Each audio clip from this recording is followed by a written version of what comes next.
Watching Plur1bus, I keep wondering what this show reminds me of, or even if it's supposed to remind me of anything at all. How about Star Trek's This Side of Paradise? The one where the crew got infected with spores which made them content and happy? Well, there are similarities. I think The Quiet Earth But With Staff was Mouse's first and best comparison.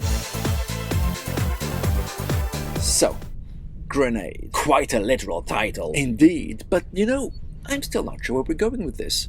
What is the point of this story? It's already been commissioned for 2 seasons, so we're getting 18 episodes, but of what? I mean, this episode starts with a flashback to when Carol and Helen went to the Arctic to stay in an ice hotel and look at the Aurora Borealis. And Carol looked as grumpy then, 7 years ago, unable to enjoy the beauty around her as she does now. So is the story about her finding happiness somehow? If the story is like This Side of Paradise, maybe she'll find something that'll sever the link and make people regain their individuality somehow. Unless it's something she finds by utter chance, which would be quite unsatisfying. I see no way of that occurring. She has no skills for this and she knows it.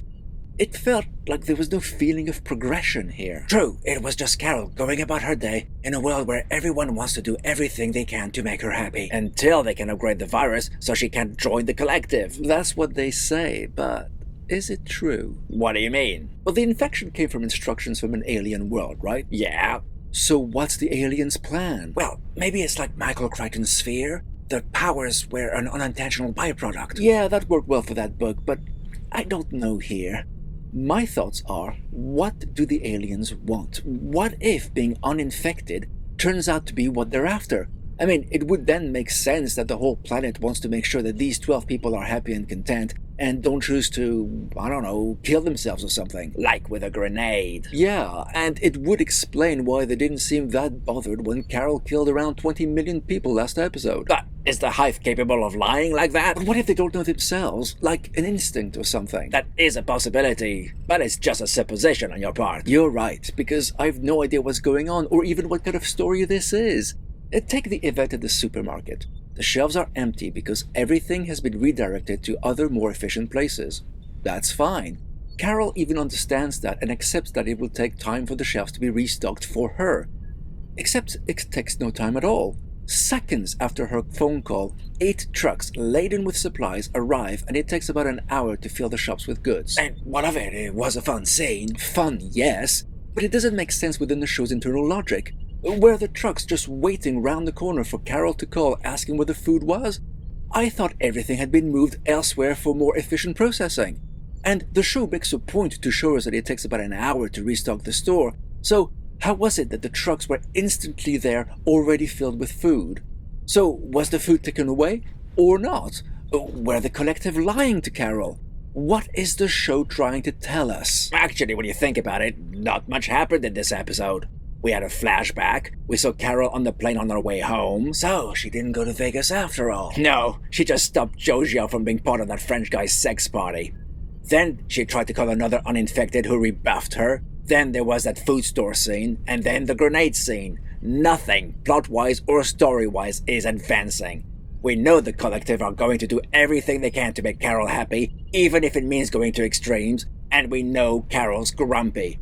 We knew both of these things last week. What's changed? Nada. That's what. Another filler episode? Think of it. If you have a story to tell, you need to get the action going. You need to give some kind of momentum so we, as the audience, know we're going somewhere. But here, I'm left with the same questions I had last week. Where is this going? What is the point of the story? And what is the storyteller trying to say? Actually, I'm wondering if I should add another question. Oh yeah? Which one? What am I missing? Did you catch that when the collective called, the caller ID on the phone said, "It's us, Carol"? Yeah, I saw that, and it was funny, but did it further the plot? Did anything further the plot? Well, Carol cares for Zojia and didn't want her to die after the grenade mishap. Okay, so now we know she's not a psychopath. Did we need 40 minutes to tell us that? I suppose not. Maybe this isn't a show for us. Maybe we're not the target audience. What?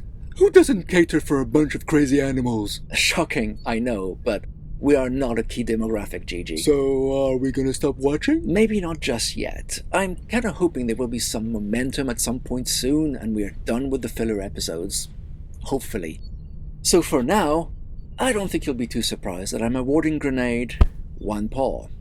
But tell me, what do you think of this episode?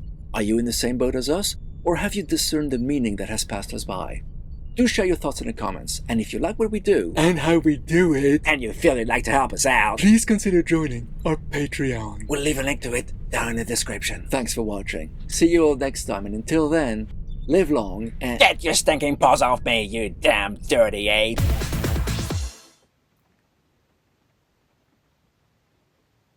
Until they upgrade the virus so